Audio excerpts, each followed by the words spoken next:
The views or opinions expressed on Ann Arbor Inclusive do not necessarily reflect the views or opinions of the City of Ann Arbor and the Commission on Disability Issues. For more information about the Ann Arbor Commission on Disability Issues, please visit a2gov.org/disability resources. Hello, and thank you for joining us today on Ann Arbor Inclusive. I'm your host, Tom Hotlin. Hearing is an essential part of the human experience, making it easier to communicate, socialize, work, and be alerted to danger.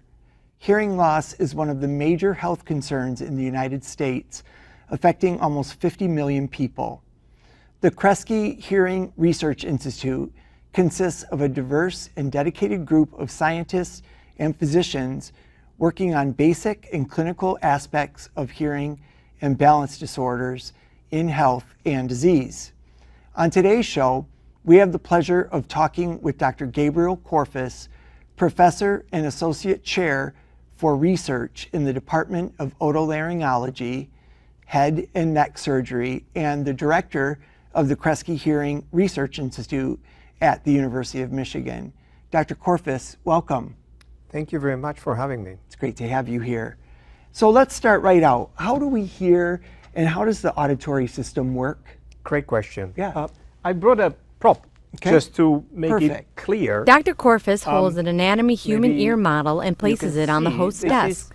This is a prop that shows the external ear, the ear canal, and then the middle ear and the inner ear. Okay. So sounds get into our auditory system by getting through this canal. Okay. They reach this tympanic membrane. He points to the tympanic membrane area. When you have an infection, ear infection, the tympanic membrane will be inflamed. Okay. And then this tympanic membrane vibrates and moves these very tiny bones in the middle ear that then transmit that vibration into a beautiful organ that is called the inner ear. He detaches the inner ear organ from the model. We have the cochlea that is responsible for hearing. And also, we have the vestibular organs that are responsible for allowing us to know our head position, our acceleration, and sense of gravity. This is critical for balance.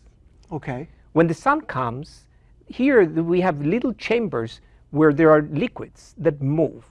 And those liquids then activate beautiful cells in the inner ear that are called hair cells. These hair cells are called hair cells because they have little hair bundles, hair-like bundles. Close-up of the ear model. When they move in response to the sound that comes from the ear or from the movement, from the head movement, they activate like our neurons in our brain and fire signals that then Dr. Corfas holds the inner ear organ part. Nerves, auditory nerve and vestibular nerve, send signals to the brain. Then the brain has a lot of specific and very specific pathways in which neurons will send the signals from the brainstem, the lower part of the brain, up to the auditory cortex. And that's where all these cellular processes are going to be integrated in a way that you and I can communicate and recognize speech and be able to understand each other. Okay, all right. That's fascinating. I like the model. It's very cool. So what are the different types of hearing disorders? Well, I would define the main three hearing disorders as hearing loss. That's what most people are aware of. And then also there are two other disorders that are quite common. One is tinnitus or tinnitus. That is ringing in the ear. It's this phantom sound that we can hear, and it can be quite disturbing for many people, and many people that suffer from tinnitus are significantly impaired as well. It's not, and in some way is a consequence of hearing loss as well. Okay. And then a disorder that has been recognized more recently is hyperacusis. And that is when a person suffers of pain or a very strong negative response to sounds that should not be painful.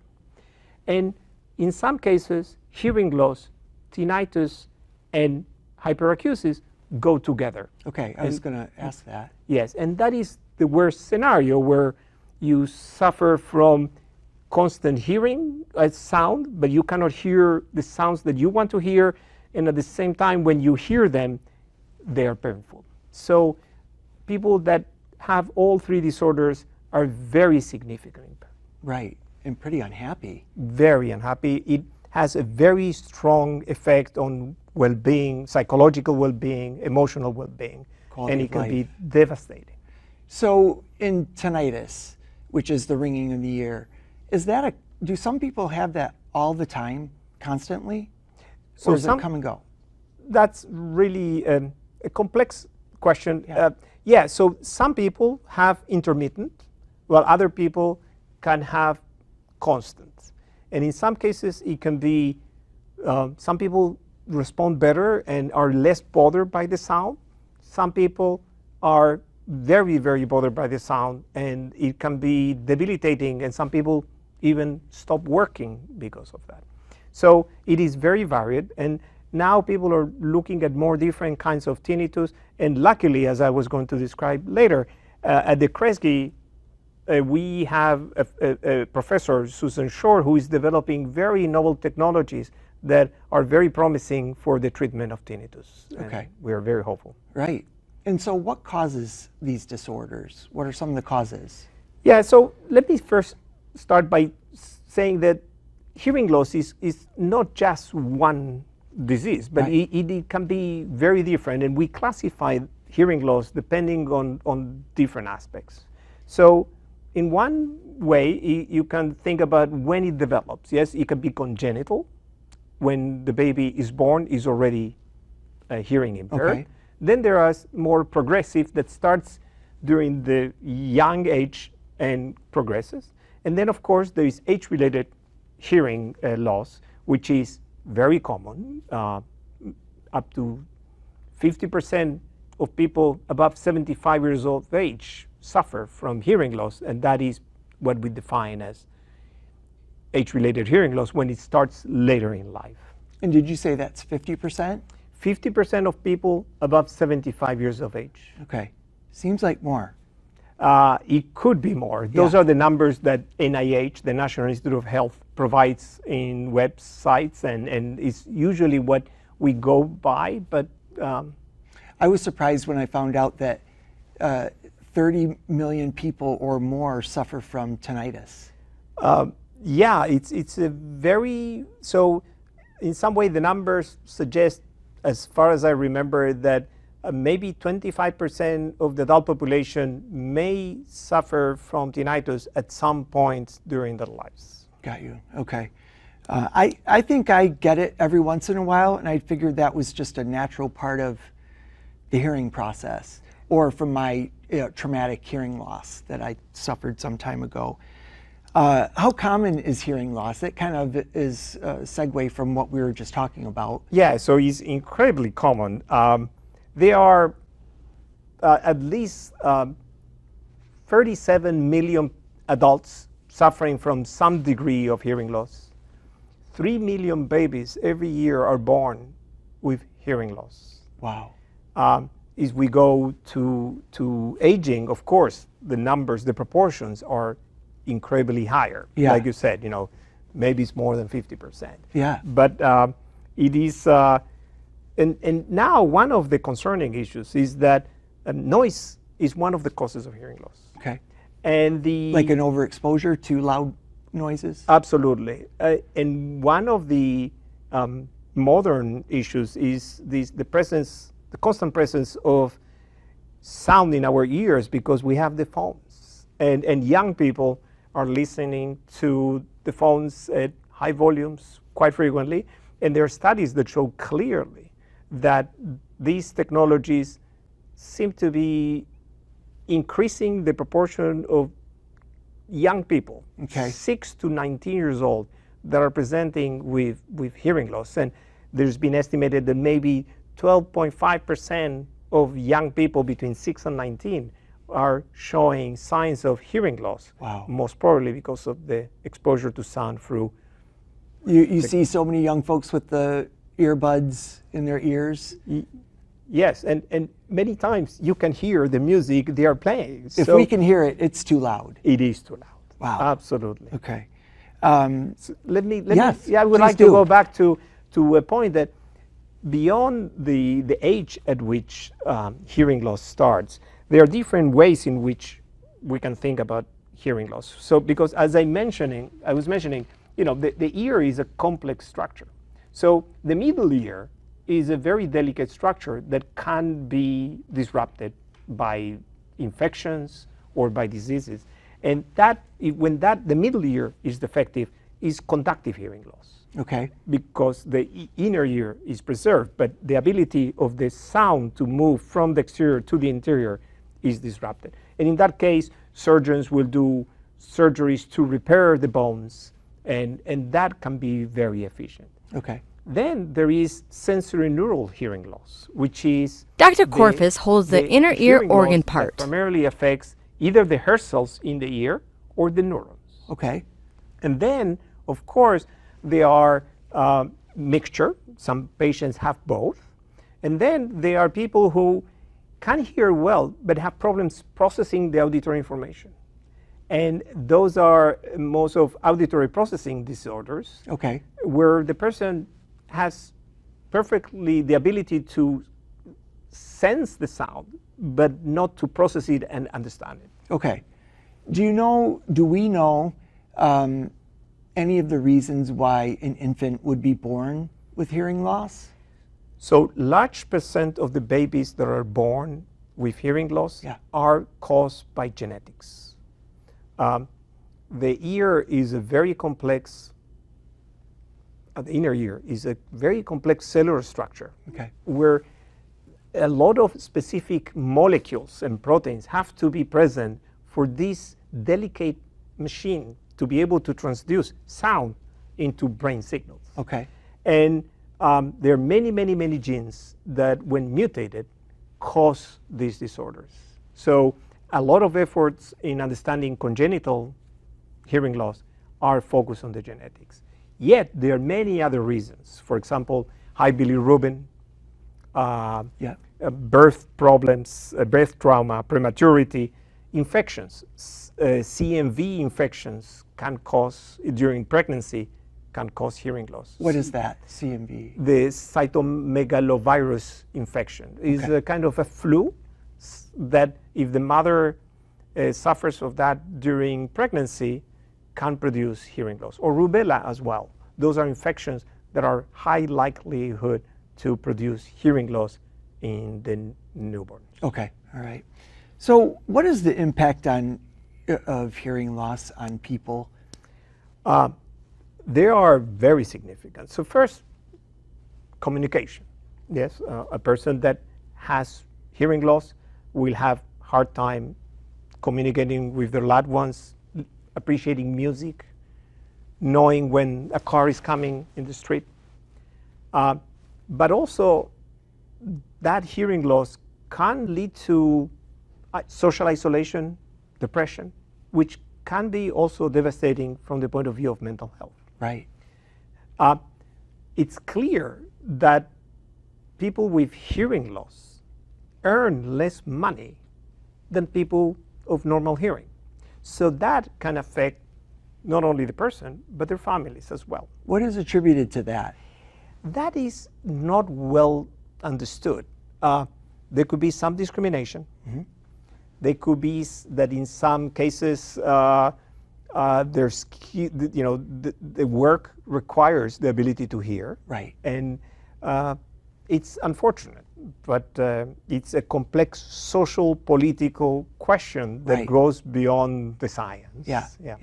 Well, it's just like the unemployment rate for people with disabilities is more than twice of their peers who are not, don't have a disability, so it fits right in there. Yeah, one of the problems with hearing loss is that because it happens, and so many people have it, and there is a sense that it has to happen, people don't think that this is such a disability that we have to work hard to protect the people with hearing. Yeah. So it's slightly different than other cases. So that's why I think it's important for the public in general and government and our politicians to understand the dramatic impact that hearing loss can have on the health and the finances of people. Right. Recently also something very important was discovered or through very large studies is that hearing loss at middle age may be one of the important contributors to cognitive decline during aging. So we've been incredibly concerned about Alzheimer's disease and dementia, and with our population that is getting older and older. You could imagine that if we could really improve hearing health, maybe we could be making a big dent on this sense that dementia will be increasing in numbers because of the aging population. Okay, so just so I understand, the connection between hearing loss and dementia is what? Which comes first? So the studies looking at many hundreds of thousands of people suggest that the occurrence of hearing loss accelerates or makes more likely or more profound the process of dementia. Okay. The mechanisms, unfortunately, have not been defined because this is recent findings that have been published within the last 2 years. Oh. So this is very important information on which the scientific community has to work hard to really understand how it works. Right, right, because we know the numbers for Alzheimer's and dementia are going up. Absolutely. Yeah, so that's important. Well, that's sort of a segue into how is hearing loss treated? How is it improved in the latest technology, et cetera? Yeah, so that is in some way at a not so advanced level, yes? So we have been having hearing aids for a long time. Hearing aids are pretty effective at certain points, but basically they amplify all sound. So the technologies are really getting better. They filter, they can respond to the different environments. So the technology of hearing aids has improved, and now there are hearing aids that will have different settings if you go to a restaurant or you're going to a concert or you're at home. Yet they have a limit. Okay. For people with profound hearing loss, an alternative is the cochlear implant. Okay.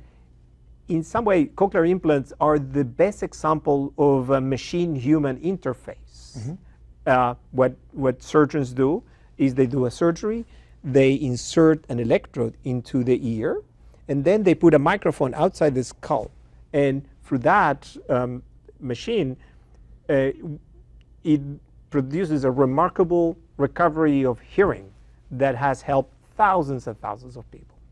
And this is relatively recent technology that started to take, to be used significantly in the late 70s. Okay. And then, middle ear surgery for the cases of conductive hearing loss. And then in the cases of sudden hearing loss, these people that wake up in the morning and suddenly they cannot hear from one or two sides. And really? It's idiopathic. People usually don't know what it is.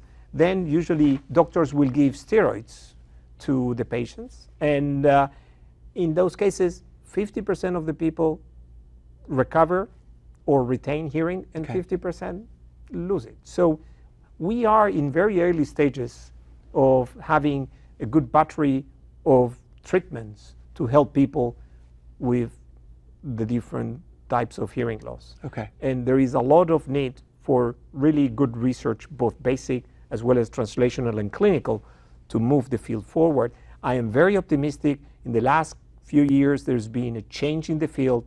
There is a growth and excitement, and also many companies have got into the space of hearing loss, trying to develop new therapies, including gene therapy. Okay. I think we've all seen the videos on YouTube of people and infants and toddlers hearing for the first time. Yeah. Is that usually a cochlear implant? That's a cochlear implant. Okay. That it's remarkable seeing those kids and the emotion of being able to communicate with their parents in a way that they were not able to do before. I mean, imagine hearing your mom's voice for the first time. Yes. Very emotional videos. Absolutely. You can't get enough of them. Oh, it always gets me. Yeah. Yeah. Yeah. So what is the Kreski Hearing Research Institute?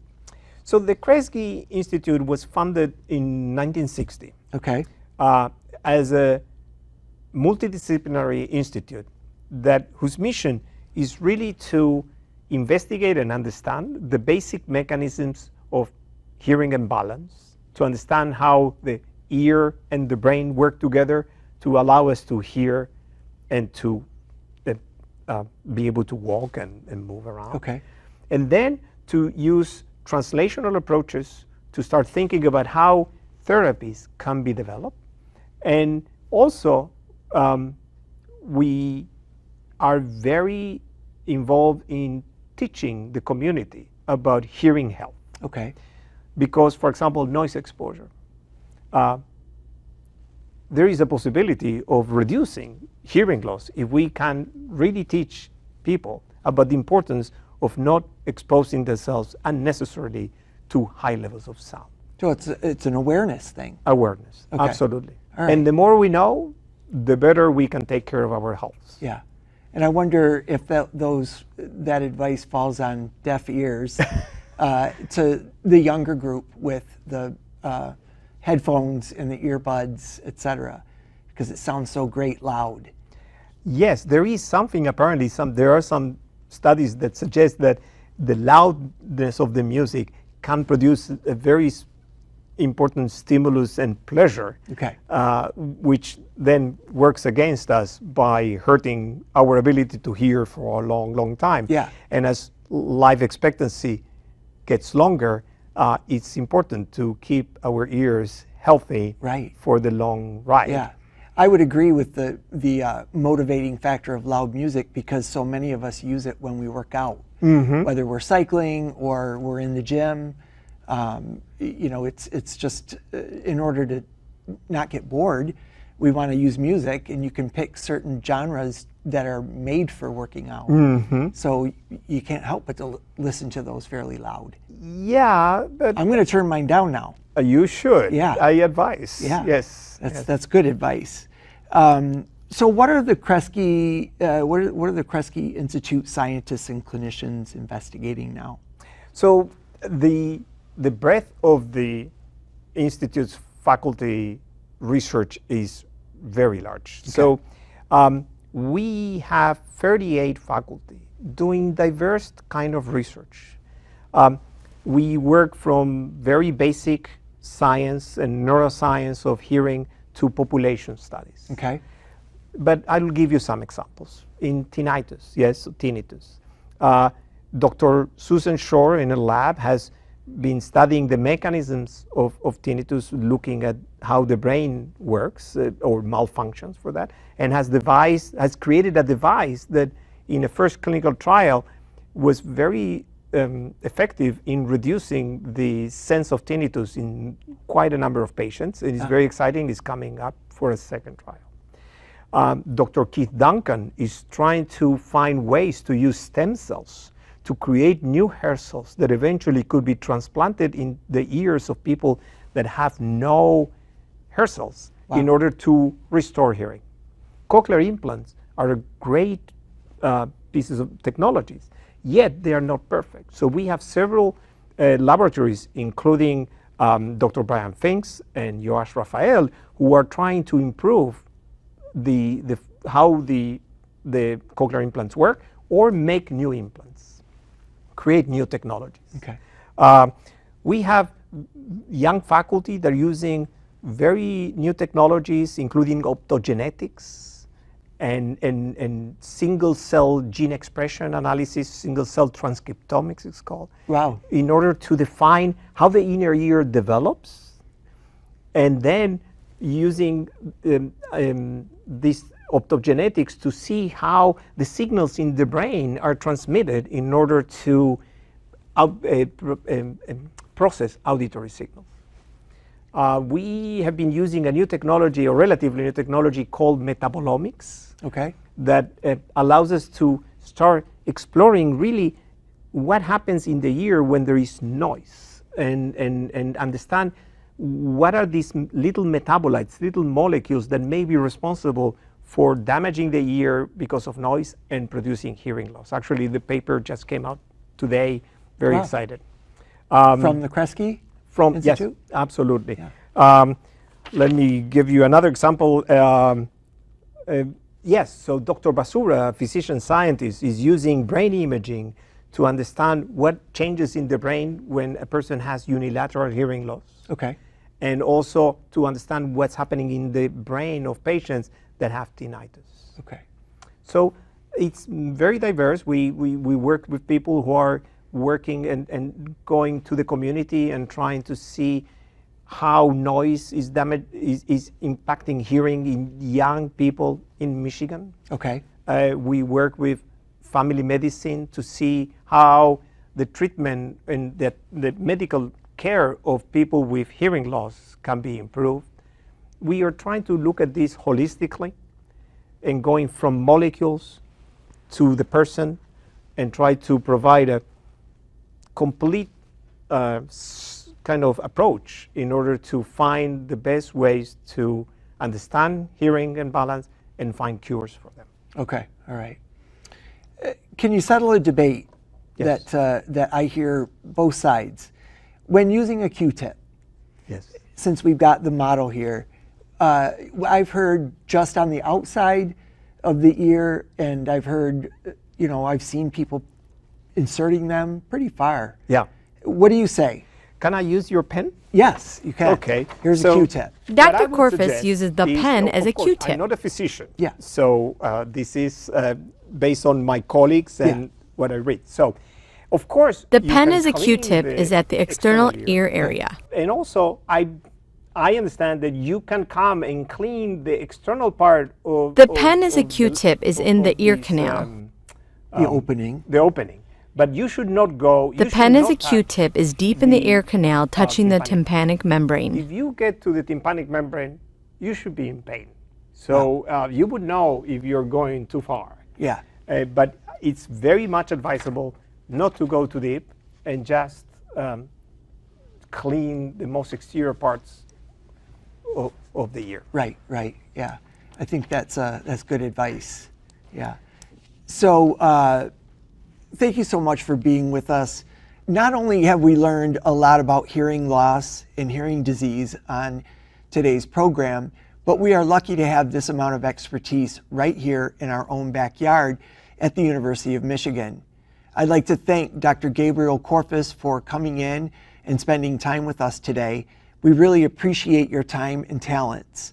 For more information and news links, contact Dina Kutinsky at her email address, kdina@umich.edu, or call 734-763-2704.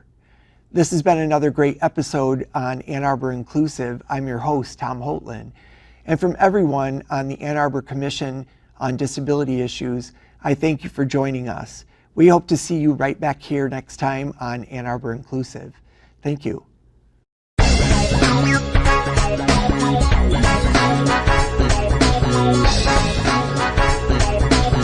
back.